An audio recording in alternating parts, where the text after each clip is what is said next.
Welcome back to the Rolex Monterey Reunion 2024. We are celebrating half a century of racing. That's right, 50 years since Steve Earle began it all here at Laguna Seca. And of course, this for the West Coast is very much the home of racing, where it all began at the Pebble Beach races back in 1950.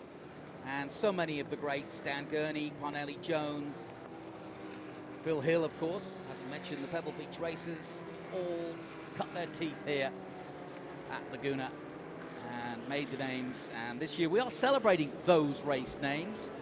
And right now we turn our attention to Formula Ford. And if you're talking about Formula Ford, then of course, when it comes to American racing and legends, you have to put in that legendary field. Skip Barber. I was very privileged to have interviewed Skip, who now 80 years of age, and just briefly, or just recently, excuse me, got inducted into the American Hall of Fame for Motorsport, and I did an interview with him about that. And yeah, I mean, he was very proud. He had a distinguished career right at the top level, got to Formula One, but he's not remembered, if you will, for that, and he's the first to admit that. But what he really contributed to motor racing, Skip Barber, was his school, which still runs today. And as you heard earlier, Zach Brown and many others from, well, yeah, I mean, the list is ridiculous. From, I think, Dan Weldon, escapes me now, but I was thinking of the likes of many of our IndyCar drivers currently. And pretty much anybody who's anybody wants to start their racing career will come along to the Skip Barber School and jump in a Formula Ford. But if there is an underrated hero of motor racing worldwide and participation-wise, I don't think to this day Formula Ford is probably one of the most followed and participated in marks there is. And it doesn't matter whether it's Australia, China, UK or the USA. Formula Ford chassis from all the way back to the 70s and all the way through. Still running today, and we have almost, what, 35 cars out here right now, including back to 69 with Lotuses. We've got Titan Mark 6s out there, a few Merlins, Crossleys, of course. So lots of different chassis, but all pretty much yoked the same way, and that 1600 engine, a great way to learn how to go racing.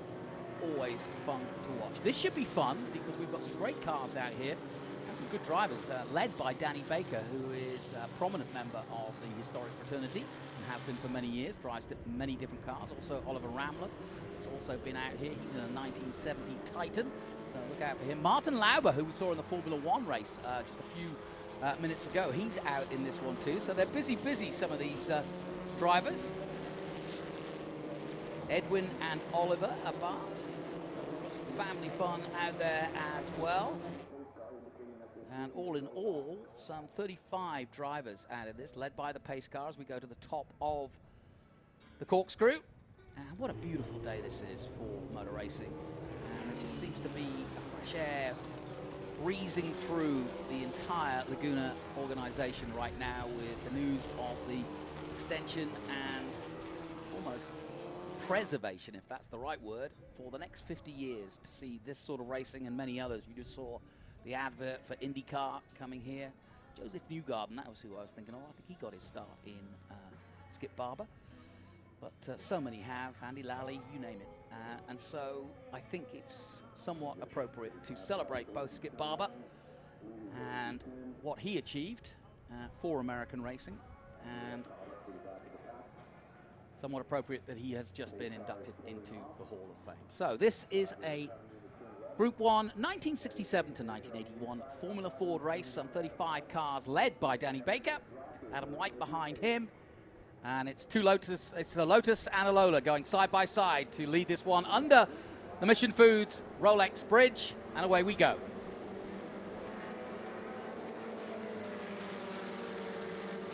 Now, from what I'm learning from gleaning from the race director and those organising this event, they like to keep it tidy through the first corner and then sort of unleash them by about turn 4, because you don't need to get to the first corner or pile up at Andretti and try to squeeze through. So everybody's kind of orderly at this point, and then hit the fast pedal a little bit later on. There's the 40. See who that is further down in the pack.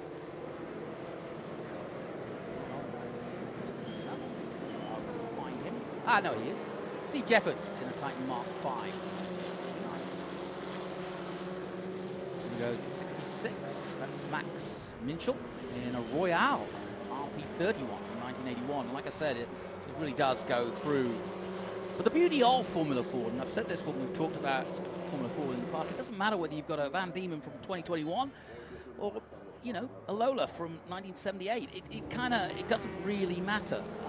These cars are all very similar, and while they look a little different, they're great to go racing in, because it doesn't matter what the year is. And I'm delighted to say that just bursting through the door as only he can do, straight out of his Formula One car, Charles Nierberg is going to join me for this one, Group 1.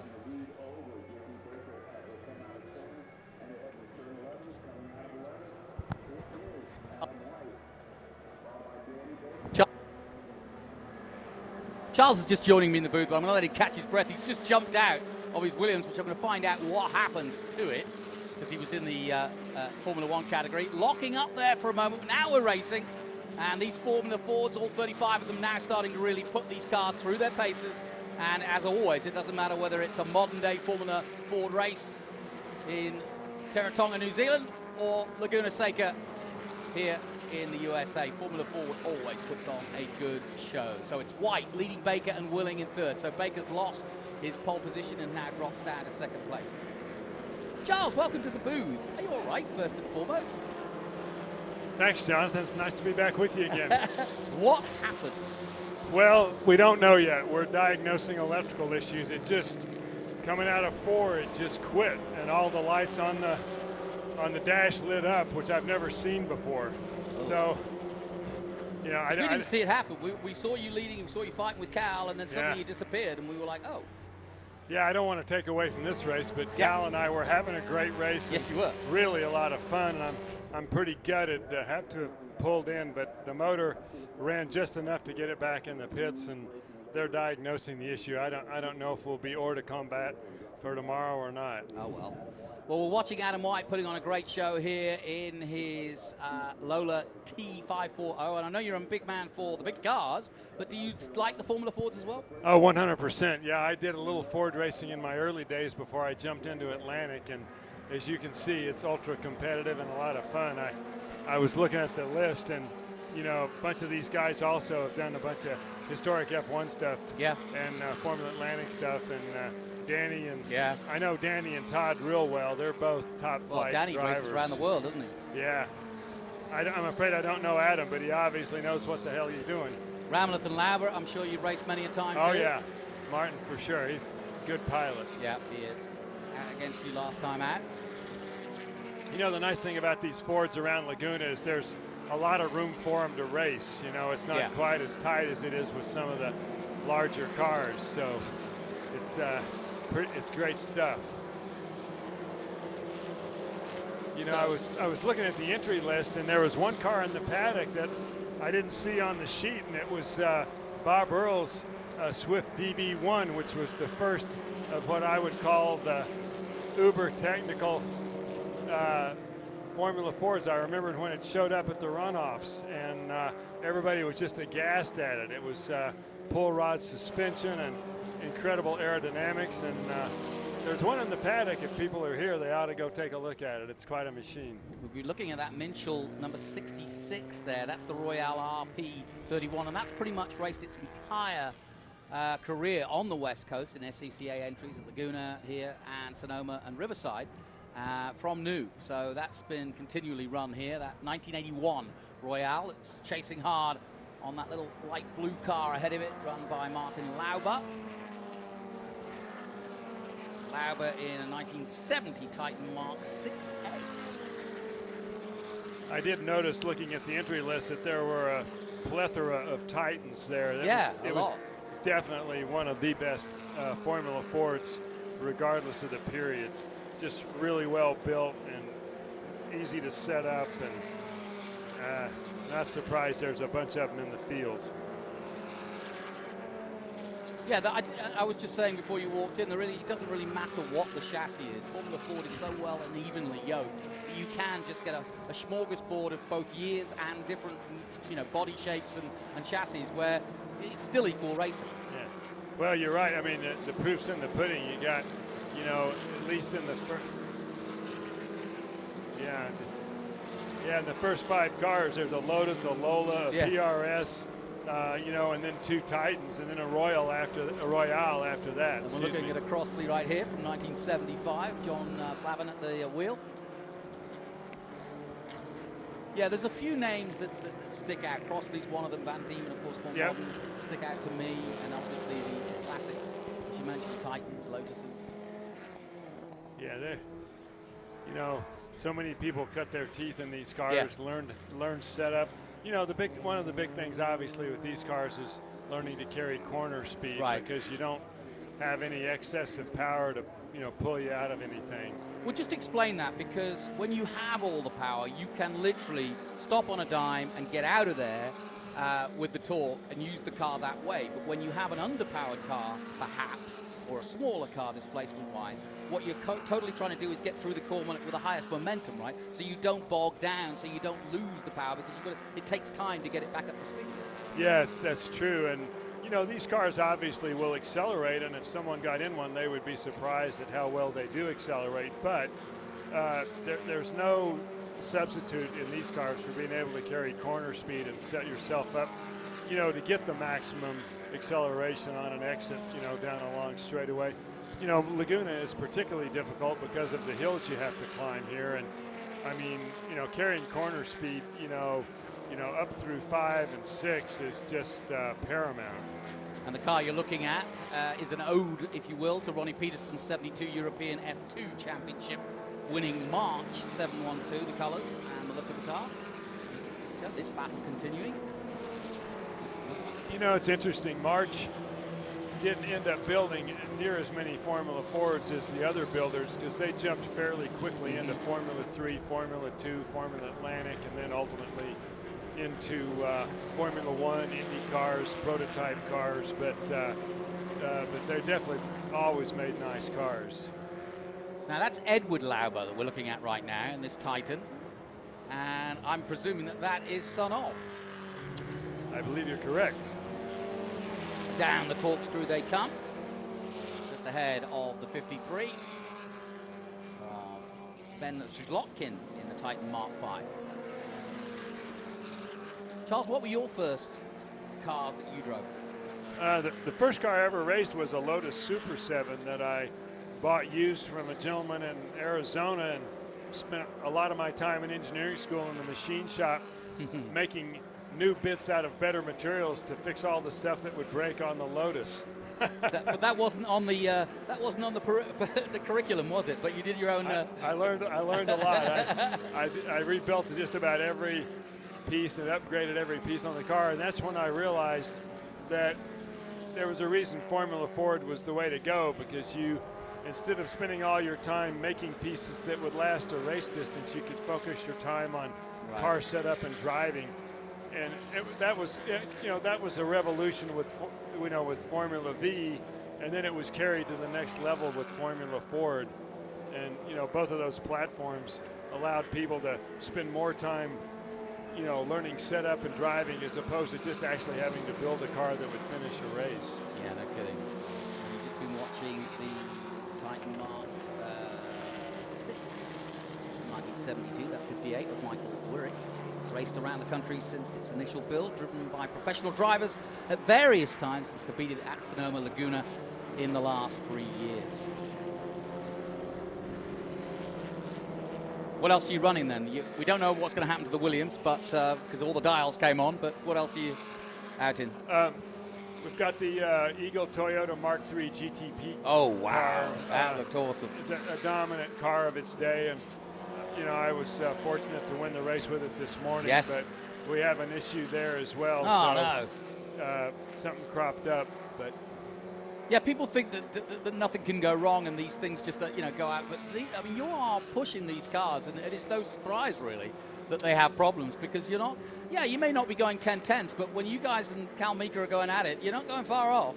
It's, I will tell you that Cal and I were going 10-10s. Well, I had but the funny thing was I had Dorsey sat here, and he was watching it very closely, and he was like laughing because he was like, those guys have been doing it in practice. We've had somebody stop on the pit straight right in front of our commentary booth. He's going backwards at the moment, and that could cause a big problem. We got a double yellow. Yeah, that's not a surprise because he's come to a stop, but either way, he can't he's on the race line, so it's a precarious place to be. I say on the race line, he's not on the race line, but he is in a position that you do not want to stop a car on the fastest part of this track.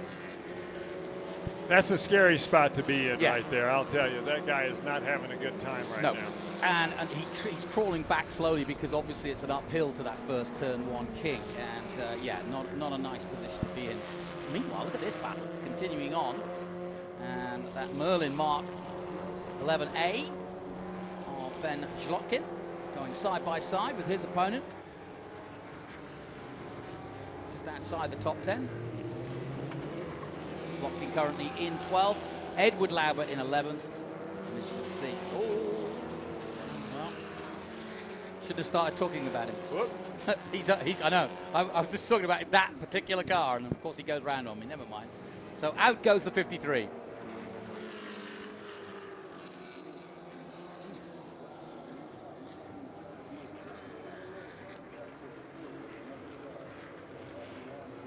So we've had a few ins and outs and offs and outs, but we're okay. There is the car we were talking about that is strewn, stuck in the middle of the track, right by the flag post.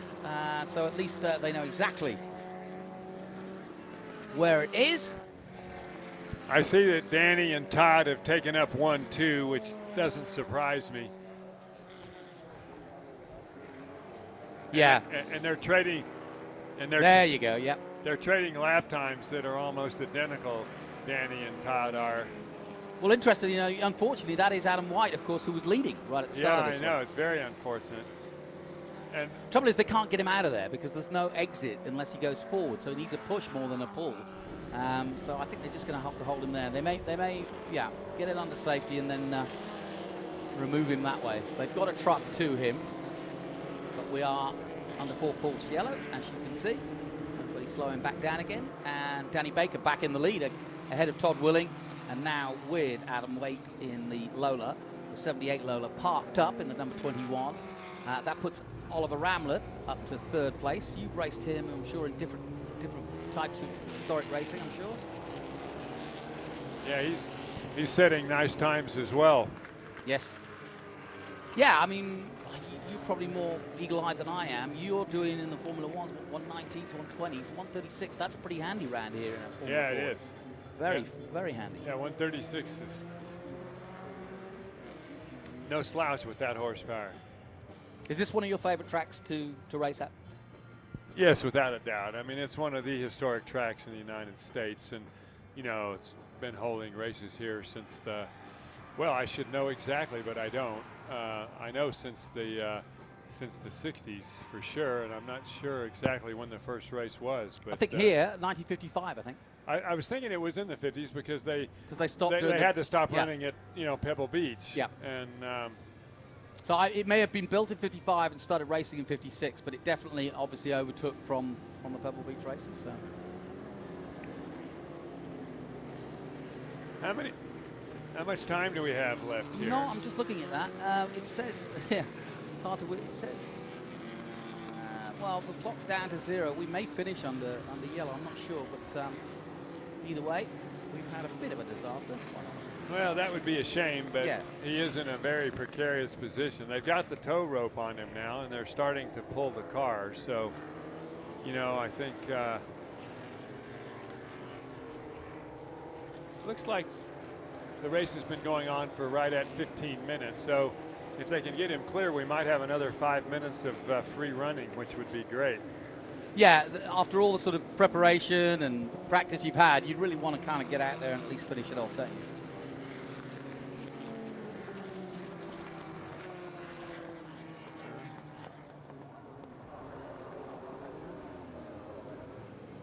So we look down on our Formula Ford, this celebrating Skip Barber. And how many careers has he launched? I had an interview with him. Boy, a bunch. I mean, yeah, Skip Barber schools were legendary, as was Skip. Yes. Or is still legendary. And of course, they've named the tower at Lime Rock in his honor. And we were up at Lime Rock in May. I was anyway.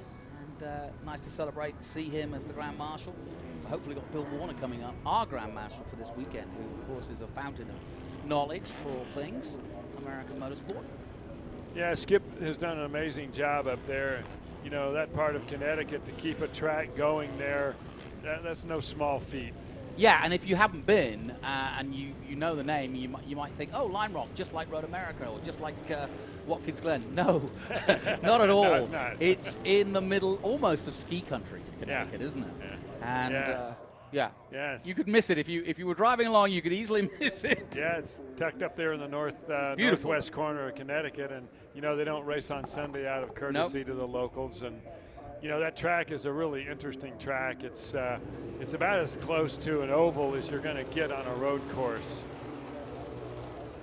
Now we're hoping to get one racing lap, Charlie. So that's the plus side. And I think they have actually. Well, I know they have got the 21 out of the way, so that's a plus. So we should. I say should. You never know with historic racing, but you should get one flying lap, I hope. Which will make it interesting, actually, because Baker, Willing, and Ramless will all go for it. Lauber not be far. Minshall looks for it, and here we go. Yep, they're on the gas. That's for sure. Coming out of turn 12 here. Or turn 11, I should say. Oh, wait. Oh, yeah, okay, green flag, yeah. Green flag. We do have the green flag, and away we go then. On the screen, it looked black, and I thought, how could how could something have already happened? No, that hasn't happened. Well, he got away well, did Danny? And just a little lock up there. But that's all right. Out of Andretti they come, and into the infield then. Willing right behind in the 52.